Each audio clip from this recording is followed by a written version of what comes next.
we begin our discussion of section 3.3, greatest common divisors. We start with the following definition. A common divisor of two integers a and b, which are not both 0, is an integer c such that c divides a and c divides b. The greatest common divisor is the largest common divisor of integers a and b.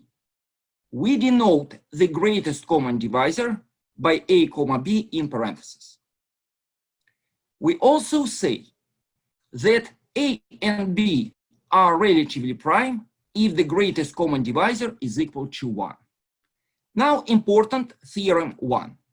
Let a, b, and c be integers, and let us denote the greatest common divisor of a and b by d. Then, the greatest common divisor of a divided by d and b divided by d is 1, and the greatest common divisor of a plus cb and b is ab. Are there no restrictions on c besides that it's an integer?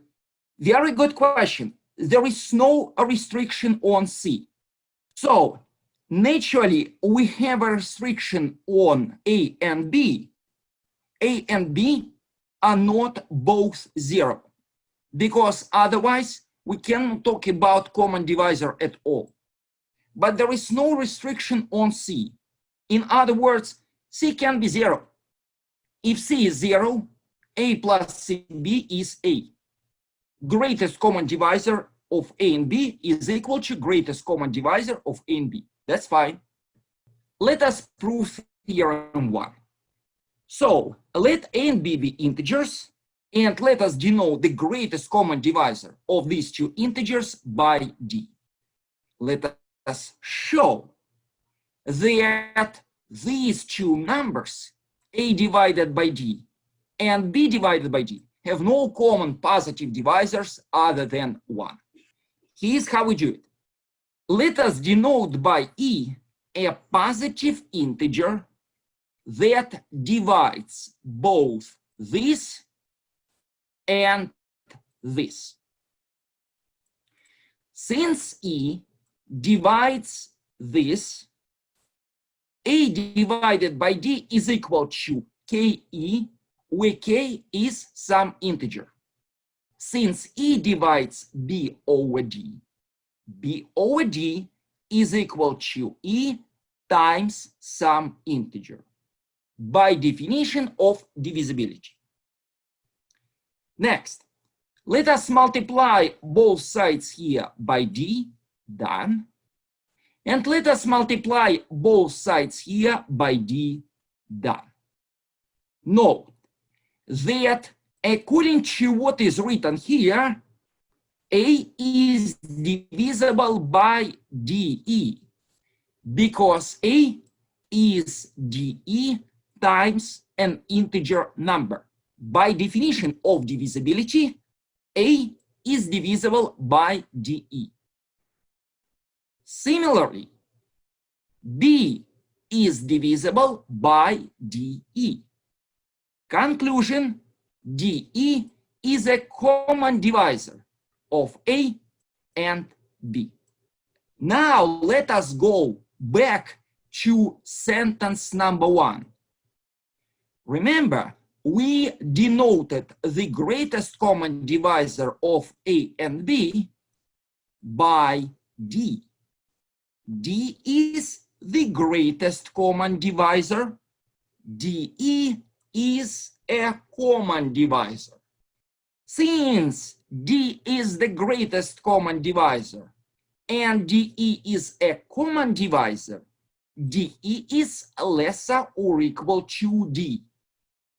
And now let us cancel out d. We get the following. E is lesser or equal to 1, but e is a positive integer.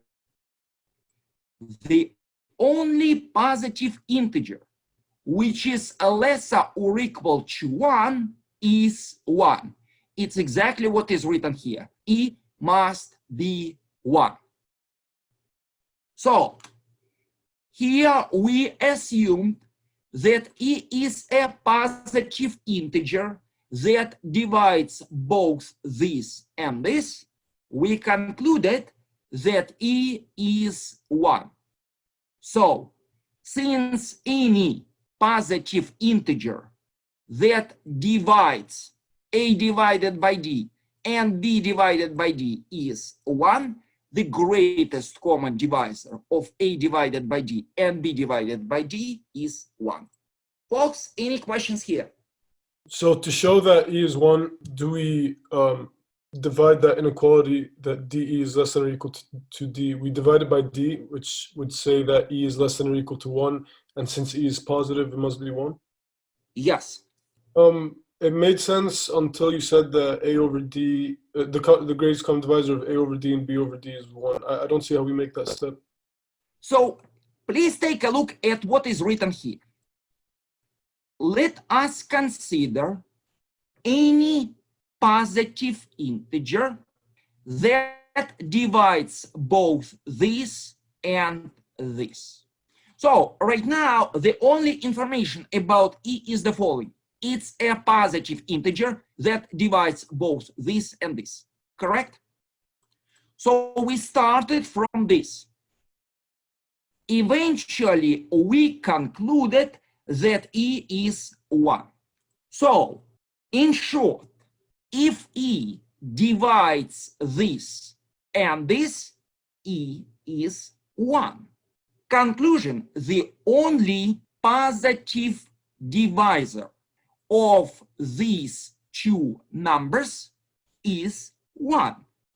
Since the only positive divisor of these two numbers is 1, the greatest common divisor is 1. Okay, that makes sense. Now, let us prove this. In words, what is written here means the following.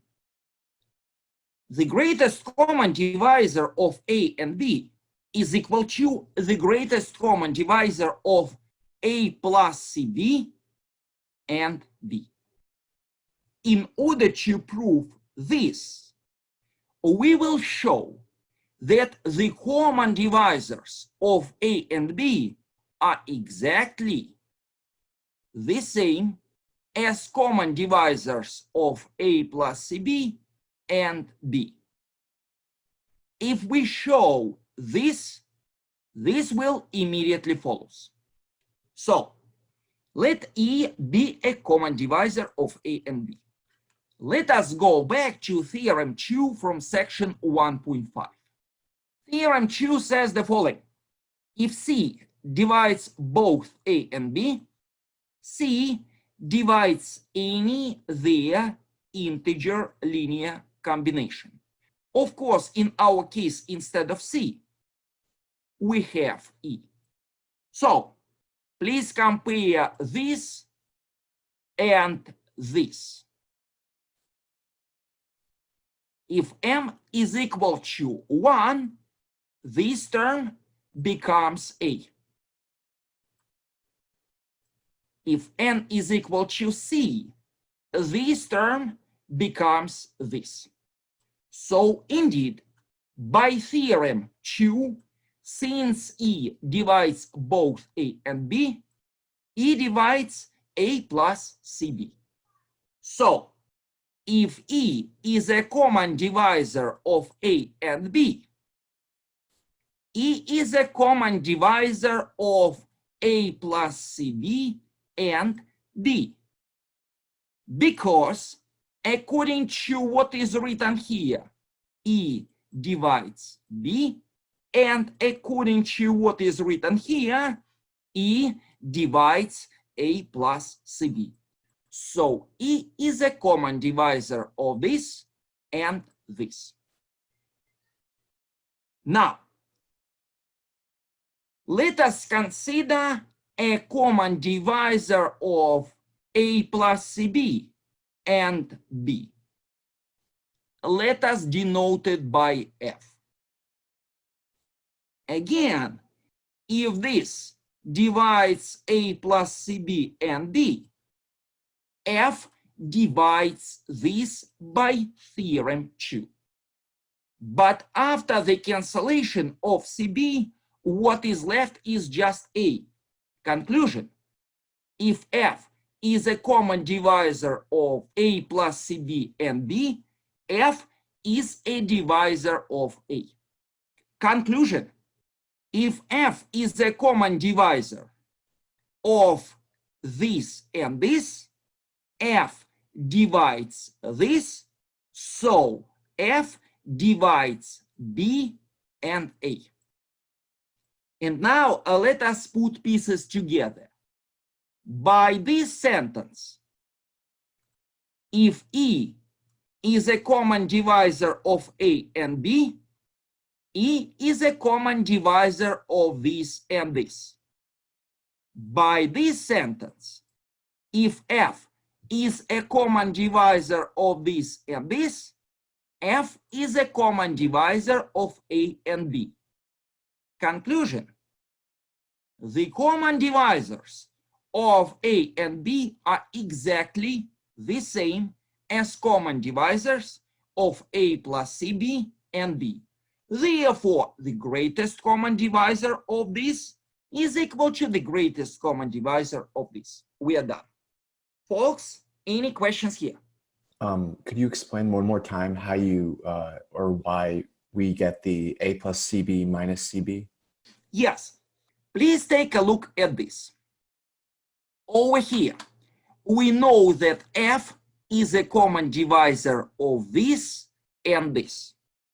So I'll replace in theorem 2 A by A plus CB and leave B without change. Replace also C by F.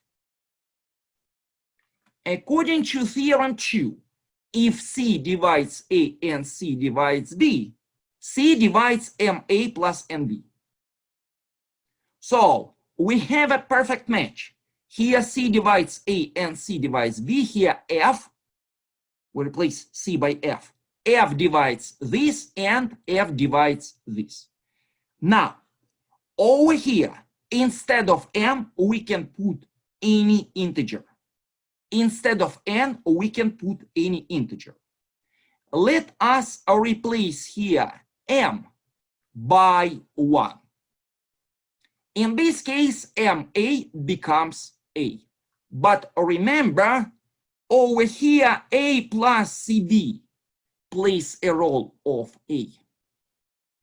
So if we replace here M by 1 and A by A plus CB, this term becomes this. Similarly, if we replace here N by negative C, plus NB becomes negative CB.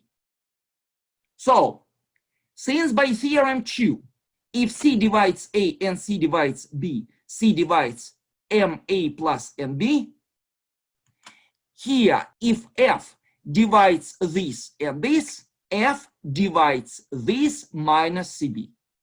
But A plus CB minus CB is equal to A. We cancel out CB.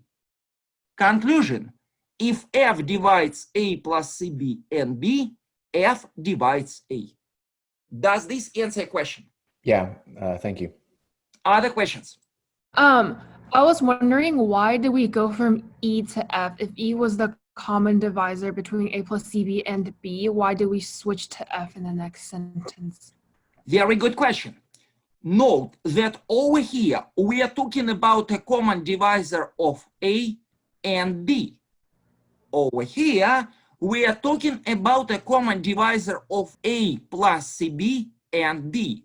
These are different pairs. Therefore, we have to denote their common divisors by different letters. But what about the sentence right before it? Like the sentence in between the two you're highlighting? We have to show it.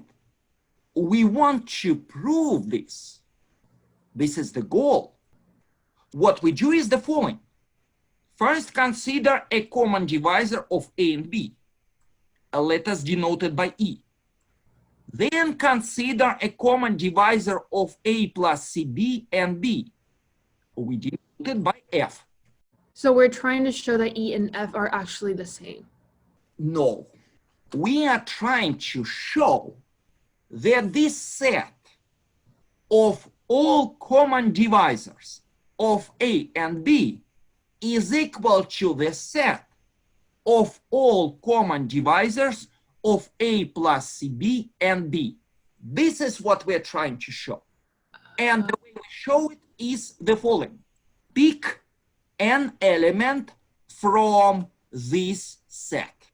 We prove that this is an element from this set, because if E is a common divisor of A and B, E is a common divisor of A plus CB and B. Then we pick an element from this set. Let us denote it by F. We show that this is an element from this set, because if F is a common divisor of this and this, F is a common divisor of A and B.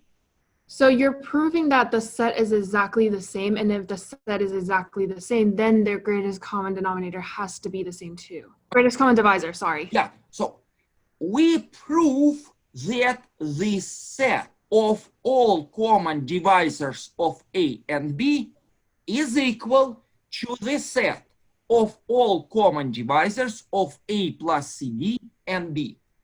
Since these sets are equal, the greatest common divisor of this is equal to the greatest common divisor of this. Yes, that answered my question. Thank you. Guys, other questions? So we're first showing that if you choose any element from the set of common divisors of A and B, we're showing that that is also a common divisor of A plus CB and B. And then, Yes. and then when we switch to F, we're showing that any divisor of A plus CB and B is also a divisor of A and B. So if it goes Yes. both ways, then the sets coincide. Exactly. Since it goes in both ways, the sets are equal. And therefore, in particular, the greatest common divisor of these two numbers is equal to the greatest common divisor of these two numbers. Done. All right. Now, why care about these two properties? Let me show you applications of this. Please take a look at the following example. Find the greatest common divisor of 52 and 272. One way to do it is to find all positive divisors of 52. Then we find all positive divisors of 272, and then find the biggest common divisor. But this is a pretty laborious process. Instead, let us use this formula. Here is how we use it. Step 1. Let us apply the division algorithm in order to rewrite 272 as 52, which is over here, times quotient plus remainder. Next, we apply this formula. By this formula, what is written here can be rewritten as greatest common divisor of 52 and 12.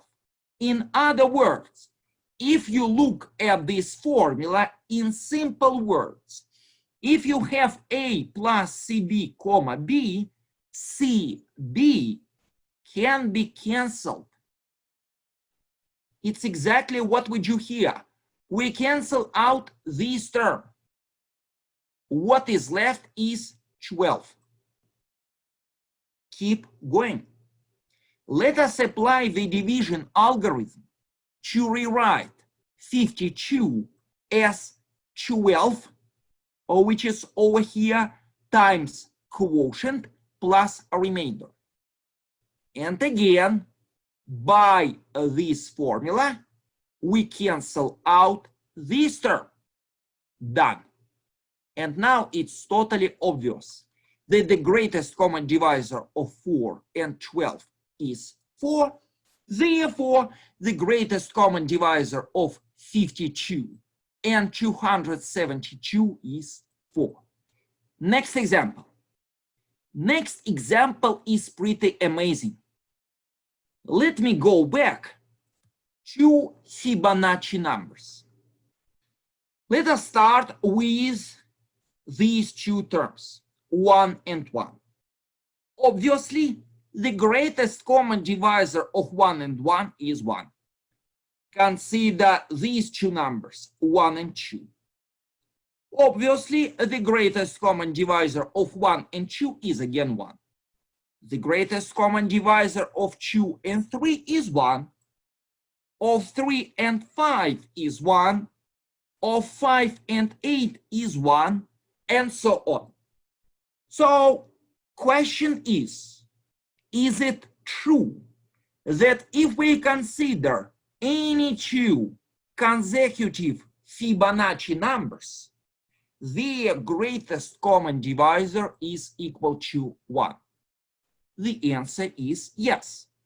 The greatest common divisor of two consecutive Fibonacci numbers is 1. But how do we prove it? Well, here's what we do. By this formula, next term is the sum of two previous terms. By this formula, we can cancel out fn minus 1. Done. And so on. Conclusion: the greatest common divisor of these two numbers is equal to the greatest common divisor of f2, f1. But f2 is 1, f1 is 1, the greatest common divisor of 1 and 1 is 1. We are done. Next, let us show that the greatest common divisor of 2a plus 3 and a plus 2 is 1. Also, let us show that the greatest common divisor of 7a plus 2 and 10a plus 3 is also 1. Moreover, we will show it in two different ways. By the way, here a is an integer number. First, let us show this and this using the theorem above. Step 1. Observe that 2a plus 3 is a plus 1 plus a plus 2, because a plus a is 2a, 1 plus 2 is 3. Now, by the theorem above, we can cancel out a plus 2, because here we have a plus 2. After the cancellation, we get this. Keep going. A plus 2 can be rewritten as a plus 1 plus 1. Since here we have a plus 1, this a plus 1 can be cancelled. Done. And now it's totally obvious that the greatest common divisor of this is 1. Therefore, the greatest common divisor of this is 1. Similarly, let us rewrite 10a plus 3 as this, which is over here, plus the rest. The rest is 3a plus 1. Indeed, 7a plus 3a is 10a, 2 plus 1 is 3. Now, since here we have same expression as here, we cancel out this by the theorem above. Done. Next, let us rewrite this as 3a plus 1 times 2, which is over here. plus the rest. The rest is a. Since this expression is 3a plus 1 times 2, we can cancel out this. Done. And lastly, since over here we have a times 3, this term can be cancelled by the theorem above. Done. And now it's totally obvious that the greatest common divisor of a and 1 is 1. Now solution 2. Observe that 2 times this, which is over here, minus this is identically equal to 1. Indeed, if we expand parentheses here, we'll get 2a plus 4 minus 2a minus 3. It's 1. Note that this immediately implies this, and problem is solved. But of course, question is, why this immediately implies this? Well, here's why. Let us denote the greatest common divisor of these two numbers by d. Since d is the greatest common divisor, d divides this and d divides this. But since d divides both by theorem 2 from section 1.5, d divides any their integer linear combination. What we see on the left is an integer linear combination of this and this. So if d divides a plus b and 2a plus 3, d divides the whole thing. But the left-hand side is equal to the right-hand side, which is 1. So any common divisor of these two numbers divides 1. Therefore, the greatest common divisor divides 1. Therefore, the greatest common divisor is equal to 1. Done. Similarly, in order to prove this, observe that 7 times this, which is over here, minus 10 times this, which is over here, is again equal to 1. And now, conclusion. If both this and this are divisible by d, the whole thing is divisible by d, but the whole thing is 1. So any common divisor of these two is a divisor of 1. Therefore, the greatest common divisor of these two is equal to 1. Done. Any questions? Professor, what Yes. happens if their linear combination isn't equal to 1? Say it's like equal to 3. Absolutely. If over here 3, we cannot really conclude that the greatest common divisor is 1. It could be 1, it could be 3. You see it? Yes, thank you. Please take a look at this. This problem was taken from International Olympiad. Prove that the fraction is irreducible for every natural number n. Solution 1. Note that 21n plus 4 can be rewritten as this, and now cancel out this term. Done. 14n plus 3 can be rewritten as this, and now cancel out this. Done. Obviously, greatest common divisor of these two numbers is 1. Therefore, greatest common divisor of these two numbers is 1, which means this fraction is irreducible. but there is even a shorter solution. Observe that this, which is over here times 2, minus this, which is over here times 3, is equal to -1. So any common divisor of these two numbers is a divisor of -1. Therefore, the greatest common divisor of these two numbers is 1. We're done. Next. We already discussed what is a linear combination of A and B.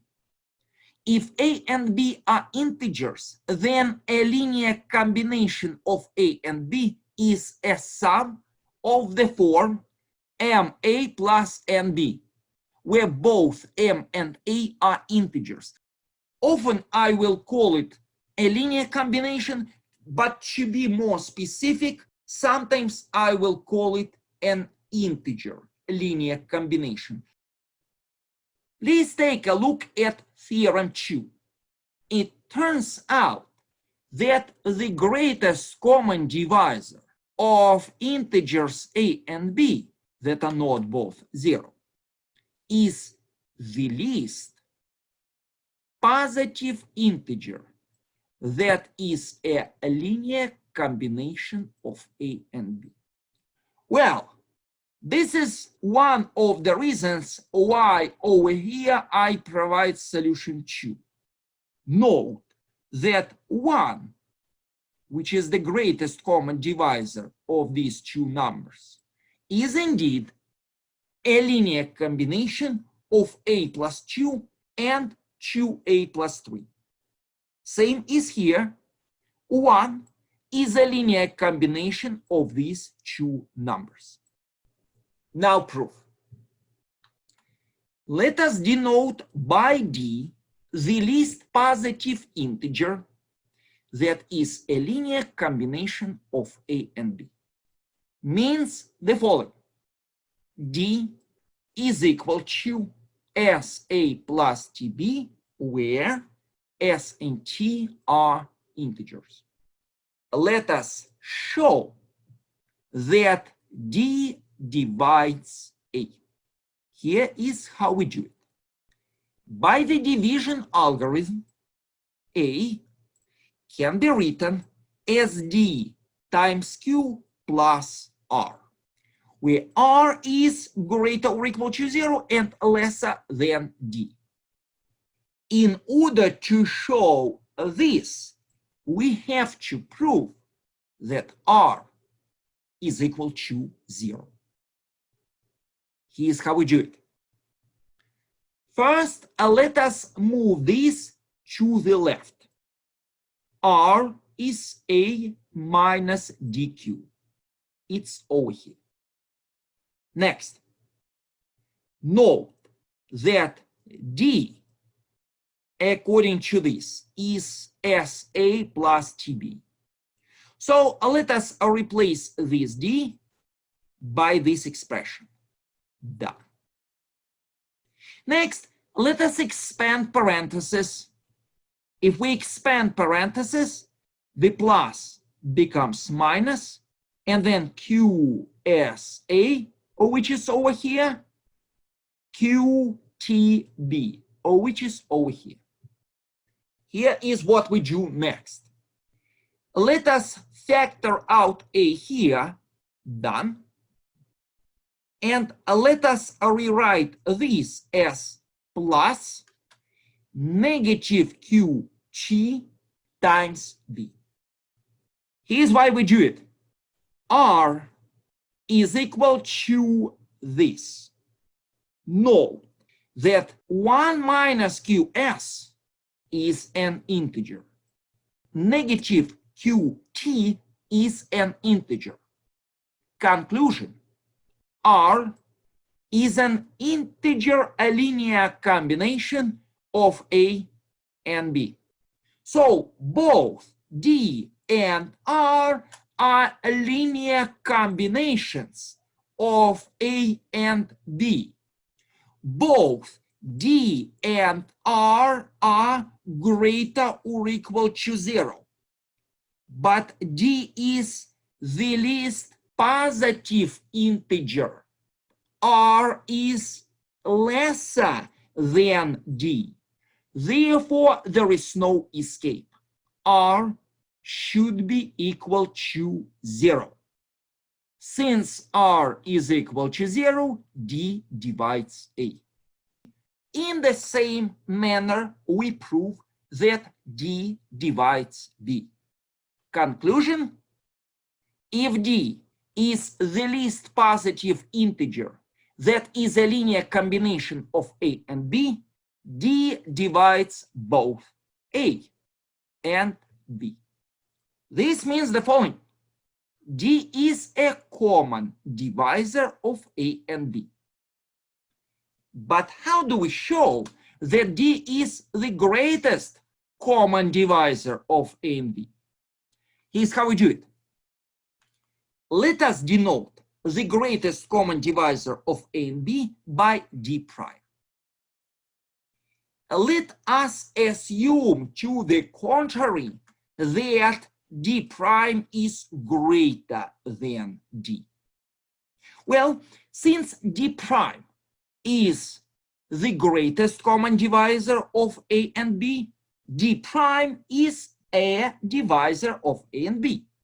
Means D prime divides both A and B. But now let us go back to what is written here. Remember, D is an integer, a linear combination of A and B. D prime divides A and B. By theorem 2 from section 1.5, since D prime divides A and B, D prime divides any their integer linear combination. But this linear combination is equal to D.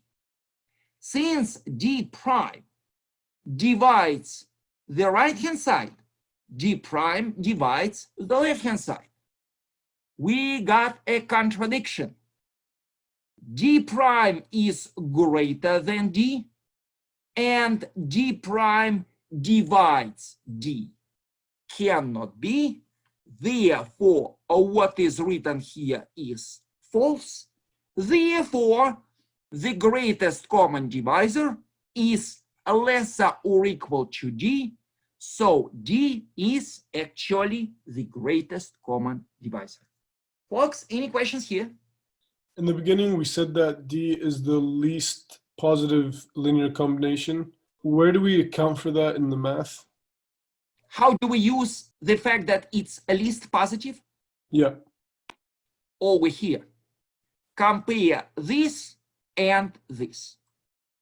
Both D and R are linear combinations of A and B. R is lesser than D. But we just said that D is the least positive integer, which is a linear combination of A and B. R is even lesser. Conclusion: R is equal to 0. There is no escape. D is the least positive. So R cannot be positive because it's lesser than D. Since R cannot be positive, R is 0. Yeah, I got that part. I was just wondering, so we just assume in the beginning that D is the least positive integer and work from there. So, I mean, basically my question was, we don't show that in the math, like we don't have to account for it in the math because it's just assumed that D is the least positive linear combination. Well, here's what we do here. First, let us consider all integer linear combinations of A and B. And then in this set of integers, let us pick the least positive integer and denote it by D. This is what we do. Okay, that makes sense. Thank you. Next, Corollary 1, Bezout theorem. If a and b are integers, then there are integers m and n such that the greatest common divisor is ma plus nb. Corollary 1 immediately follows from theorem 2, because theorem 2 says that the greatest common divisor is a linear combination of a and b. It's exactly what is written here. The greatest common divisor is a linear combination of a and b. Example. The greatest common divisor of 4 and 10 is 2. Since 2 is equal to 10 minus 4 times 2, the greatest common divisor of 4 and 10 is an integer linear combination of 4 and 10. Negative 2 times 4 plus 1 times 10. By the way, there are infinitely many integers that satisfy this. Here we have one out of infinitely many possibilities. This portion will be discussed later. Right now, the only thing that we are supposed to understand is this. One more remark. Bezout theorem does not give us an algorithm of finding m and n. Here we just play with numbers and come up with this. Next, show that this equation has a solution in integer numbers. First of all, one can check that the greatest common divisor of these two numbers is 7. We apply same procedure as before. Conclusion. Since the greatest common divisor of these two numbers is 7, by corollary 1, there is a linear combination of these two numbers, which is equal to 7. Means this equation has a solution in integer numbers. By the way, again, you don't have to worry about this yet. We will discuss it later. All we need right now is just sentence number 1. Next, corollary 2. The integers a and b are relatively prime if and only if there are integers m and n such that ma plus nb is equal to 1. First of all, since this is an if and only if statement, we have to prove it in two directions. Means the following. First, we prove that if these two integers are relatively prime, there are integers m and n such that ma plus nb is equal to 1. Then we prove the opposite. If there are integers m and n such that this is equal to 1, then a and b are relatively prime. So let us do it. First, let us assume that a and b are relatively prime. Means this. Let us go back to theorem 2. By theorem 2, since a and b are relatively prime, their greatest common divisor, which is 1, is a linear combination of a and b. Done. Vice versa. Suppose there exist integers m and n such that this is equal to 1. By theorem 2, it immediately follows that the greatest common divisor of a and b is 1, because indeed 1 is the least positive integer that is a linear combination of a and b.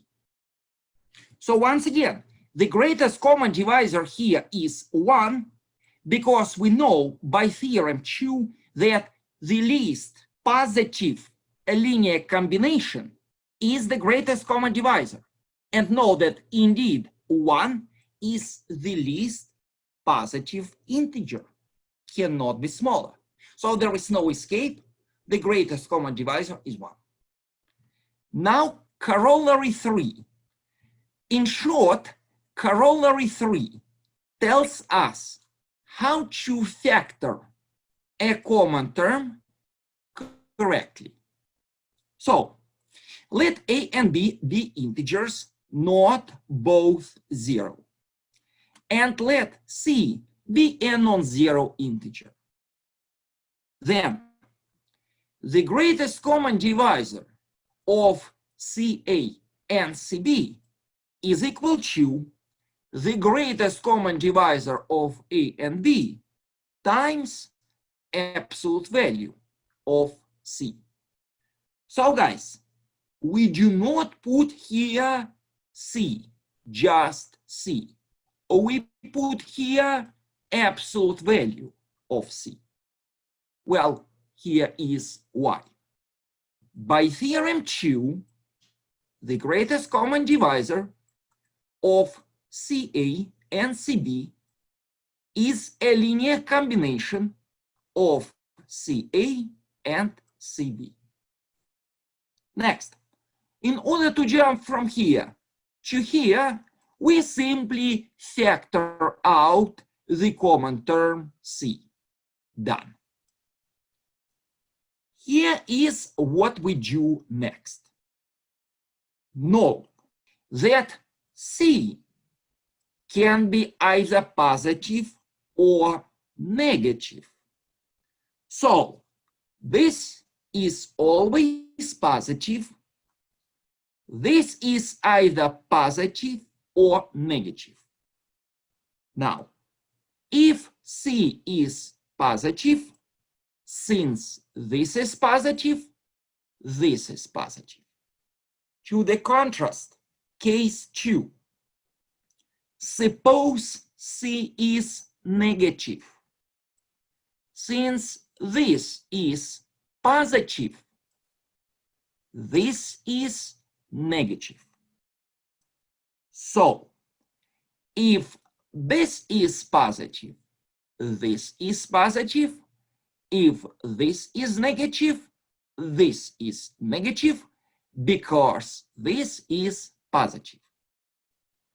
Therefore, what is written here can be rewritten as absolute value of C times absolute value of AM plus BN. Well, the jump from here to here is obvious if C is positive. Once again, if C is positive, C is equal to absolute value of C. And remember, if C is positive, this is also positive. If this is positive, this is equal to absolute value of AM plus BN. Now, if C is negative, this is also negative. Negative times negative is positive, which means the whole thing can be rewritten as this, even if both are negative. Next, note that by theorem 2, the greatest common divisor is the least positive linear combination of CA and CB.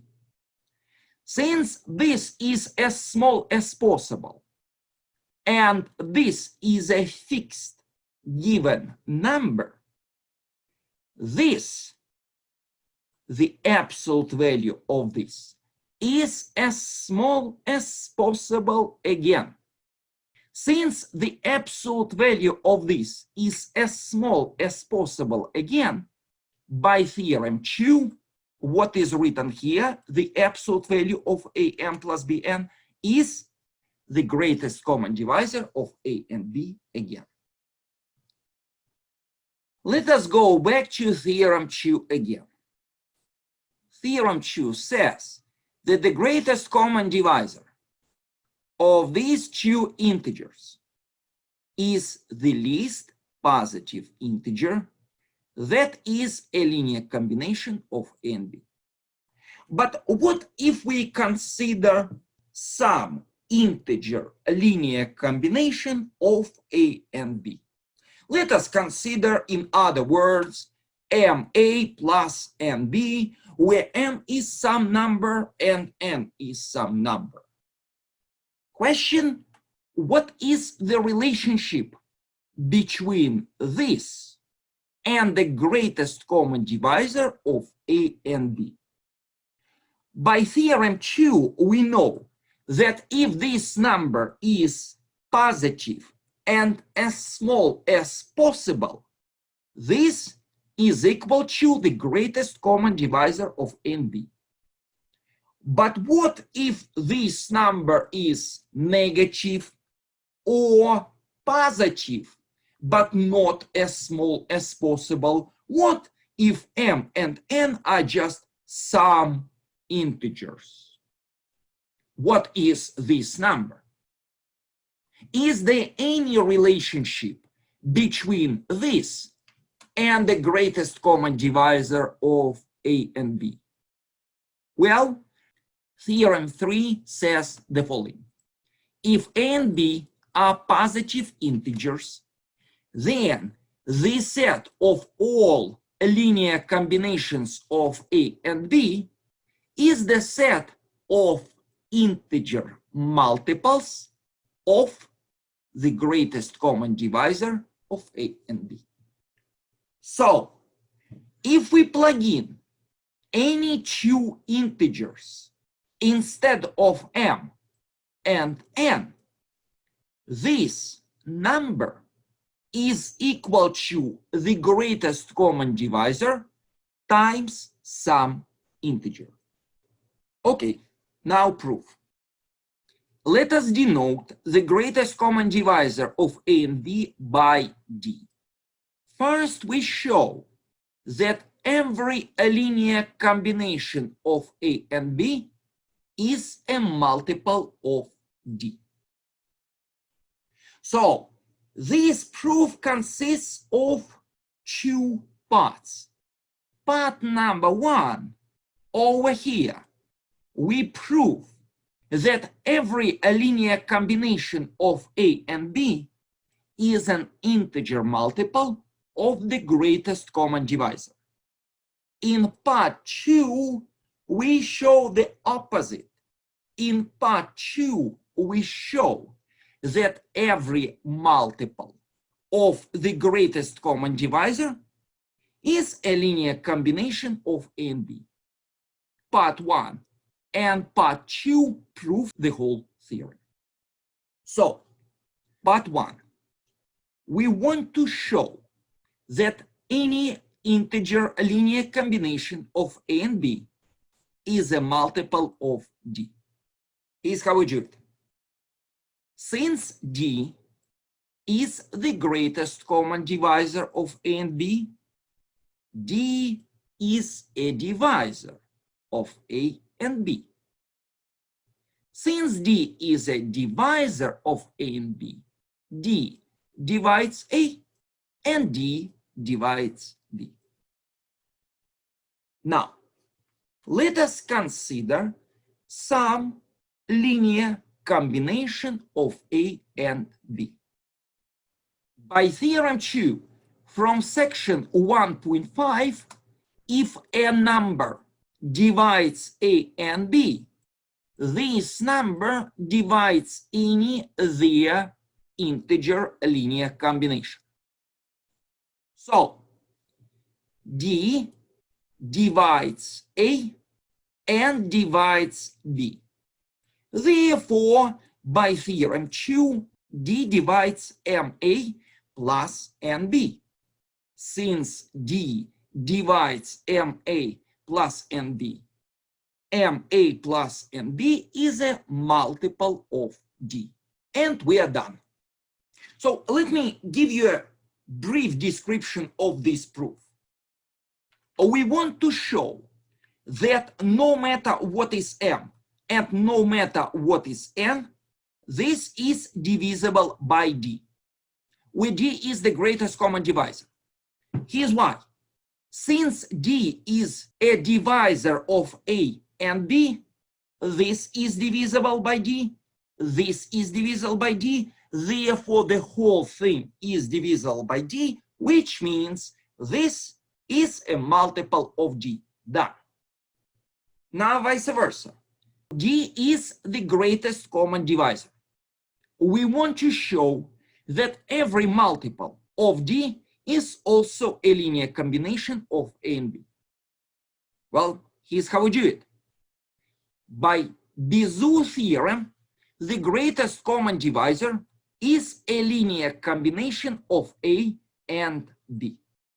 Now, let us consider some multiple of d.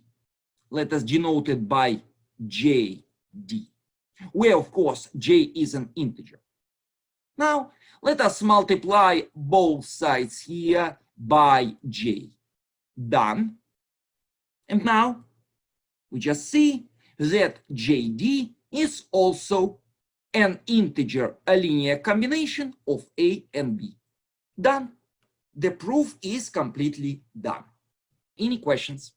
So for the second part of this proof, all we did was use Divisors theorem to get that, d equals RA plus SB, and we just multiplied both sides by an integer j. Absolutely. Okay. So basically, this proof can be described in few short sentences in order to show that every linear combination of a and b is a multiple of d. We just consider some linear combination of a and b. Since a is divisible by d and b is divisible by d, this is divisible by d. Divisible by d means this is an integer multiple of d. Done. Vice versa. To show that every multiple of d is a linear combination of a and b, use Divisors theorem or theorem 2 to write the greatest common divisor, which is d, as a linear combination of a and b, and then multiply both sides by j. Done. It seems like, maybe I'm missing something, but it seems like we're using a lot of words to say something that's essentially really simple. So couldn't we, like if I was writing this proof on a test, couldn't I have written it in just a couple of sentences? Well, yes and no. First of all, here we are trying to be as precise and explicit as possible. Also here we make our references to previous theorems. So you cannot just say this is divisible by d because a is divisible by d and b is divisible by g. We use theorem 2. We also have to explain what is d. We do it here. This sentence and this sentence are needed to remind our readers that the proof of this should consist of two parts. Every linear combination is a multiple of d, and every multiple of d is a linear combination. So it's not completely simple. Okay, thank you. Lastly, theorem 4. If a and b are integers, not both 0, then a positive integer d is the greatest common divisor of a and b if and only if d satisfies two properties. Property number 1, d divides both a and b. Property number 2, if there is an integer number c that divides both a and b, this number c divides also d. So a guarantees that d is a divisor, b guarantees that d is as big as possible. Next. So let me go back to page 1. Here we are talking about a common divisor of two integers, a and b. Now let us generalize this definition. Over here, let us consider n integers, not all 0. The greatest common divisor of these integers is the largest integer, which is a divisor of all integers in the set. We will denote the greatest common divisor of these n integers by this. For example, one can easily check that the greatest common divisor of 12, 18, 30 is 6. The greatest common divisor of 10, 20, 25 is 5. How do we find the greatest common divisor of a set of more than 2 integers? Here is the lemma. Consider n integers, not all 0. In order to find the greatest common divisor of n integers, we first find the greatest common divisor of an minus 1 an, and then find the greatest common divisor of a1, a2, and so on, an minus 2, and then this number. For example, we want to find the greatest common divisor of these 3 integers. Step 1, find the greatest common divisor of these 2. Over here, one can check that the greatest common divisor of these 2 integers is 70. And lastly, we find the greatest common divisor of these 2 integers, which is 35. Folks, any questions about this? In the lemma, are we assuming that the integers are increasing to an? I mean, a1 is the smallest integer and an is the largest. No. I'm just making sure that you know how we have an minus 1 and an, we find the greatest common divisor of those. They don't have to be the largest of the set, right? No, absolutely not. So it does not really matter. We start with some n integers. We can shuffle these integers in any way we want. And then, in order to find the greatest common divisor of these 2 integers, pick any 2 integers from this set, find the greatest common divisor, and then find the greatest common divisor of these integers. By the lemma, this is equal to this. In other words, in order to find the greatest common divisor of these 3 integers, we can either do this, or we can first find the greatest common divisor of these 2, and then the greatest common divisor of 350 and the greatest common divisor of these 2, or we can find the greatest common divisor of 105 and 350, and then find the greatest common divisor of 140 and this number. You see what I mean? Yes, thanks. Other questions? So is the lemma saying that when we have like multiple numbers, we're trying to find the greatest common divisor, we can just pair them up and then just kind of keep pairing them up until we find we're down to 1? Yes, absolutely. So we can think about this lemma in several different ways. One way to think about this is the following. The jump from here to here, we just reduce the number of integers. And the way we reduce it, we pair 2 integers, finding their greatest common divisor. So the jump from here to here, we reduce the number of integers. Here we have 3 integers, here we have 2 integers. Lastly, please take a look at this definition. we say that the integers a1, a2, and so on, an are mutually relatively prime if the greatest common divisor of all n numbers is 1. To the contrast, we say that these integers are pairwise relatively prime if for each pair of integers ai and aj, where I is not equal to j, their greatest common divisor is 1. That is, each pair of integers from the set is relatively prime. Now, please take a look at this remark.